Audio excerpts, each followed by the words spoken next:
All right, teachers, it's time to talk about another essential question that you might consider adding to your arsenal of units for whatever upcoming, curriculum you're planning and working through.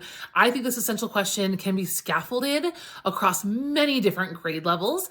I have a lot of experience teaching an entire media literacy course, but I thought, every time I teach these senior level courses or these really niche courses to a specific group of students, I always wish that they had a little bit of background coming in, or at least they had a starting point that really piqued their curiosity rather than reading a course description and then hopping in the class. So if you have the opportunity to teach a little bit of media literacy or media studies in your actual coursework, whether you're looking at 7th, 8th, 10th, 11th grade, whatever the grade might be, I think that a single unit can go a long way. And the way that we do that is, of course, through essential questions. So here's a question that is really great as a starting point in this media literacy journey.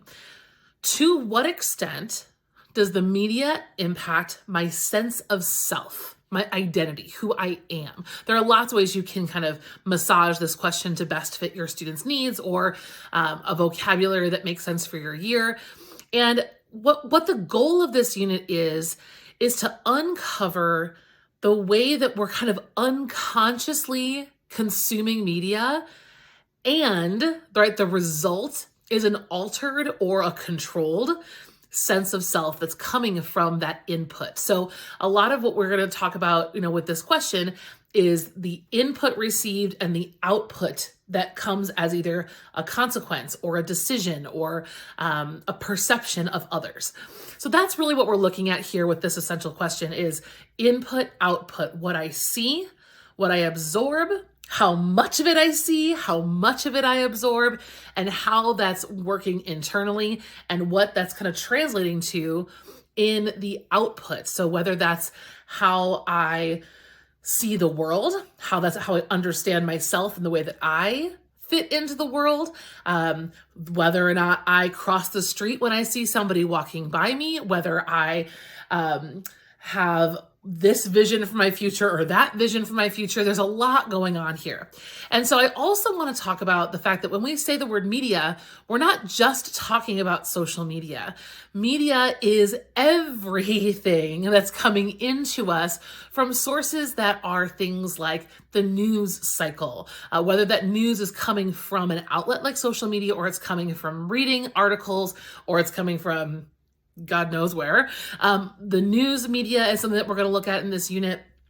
Film and television, or Netflix if we don't watch TV anymore. It's going to be podcasts. It used to be radio. It's also, of course, going to be social media. But there's a very broad definition here when we talk about how the media impacts my sense of self.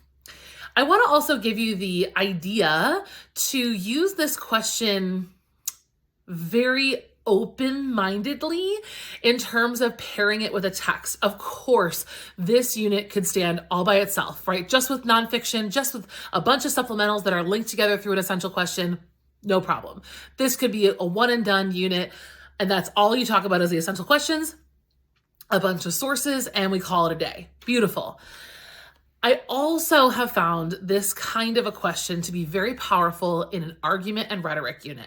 So something like Julius Caesar comes to mind as a wonderful place to explore the media, right? Media, in this case, we would define as the rhetoricians, the politicians, the output, right? The input coming into civilians, right? The students would put themselves in the civilian role in that case.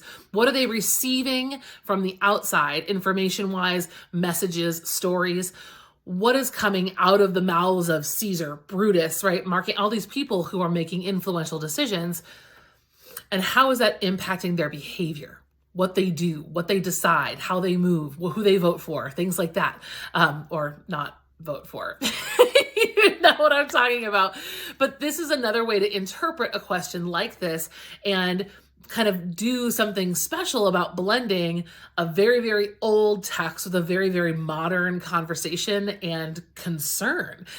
Because truthfully, the concern is if we are unconsciously being our personalities are changing, our biology is changing. If that's all happening unconsciously, then the goal of the unit, other than broadening our understanding of the essential question, is going to be admitting how much this is actually happening without us even knowing it, and trying to understand the consequences if we don't consciously pay attention to the sources around us.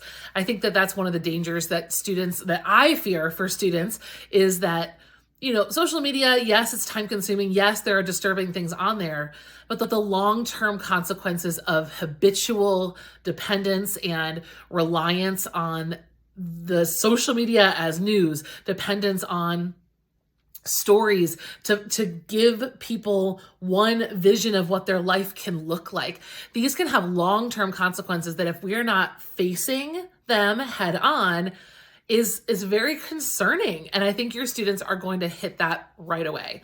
So in my unit, the first person that we start with is George Gerbner. If you're doing a unit on media studies and you have not talked about George Gerbner yet, you need to make sure. He, for me, is the foundational piece of what makes this unit even possible. And his theories on his cultivation theory and the mean world syndrome are two of the most enlightening things that I've ever shared with students, full stop. So you're going to talk about mean world syndrome. Essentially, he argues that violence and TV don't actually cause us to act at all. They're not a causation of violent behavior, or we're not reacting to it with action. In fact, when we see violence in the media, we see stereotypical behaviors in the media, we see an inundation of real violence, not even film or TV violence, but we see in the news, we see an overabundance, a disproportionate amount of violence in the news. It actually causes us to be afraid. We have more fear of one another than ever before in human history. And when you look at Gerbner, you're going to see that our fears are completely disproportionate to what research tells us about crime rates and actual crime statistics. And our perception of the world is so distorted because of media that we have a really hard time understanding how we actually fit into the world, and have built up more thicker types of stereotypes to protect us from people that we perceive to be dangerous. So start there. It's a beautiful place to kind of get your feet, really sinking into those deep thinking. Students will try to jump to a lot of conclusions in a unit like this, but if you start here, they're going to really, really push themselves.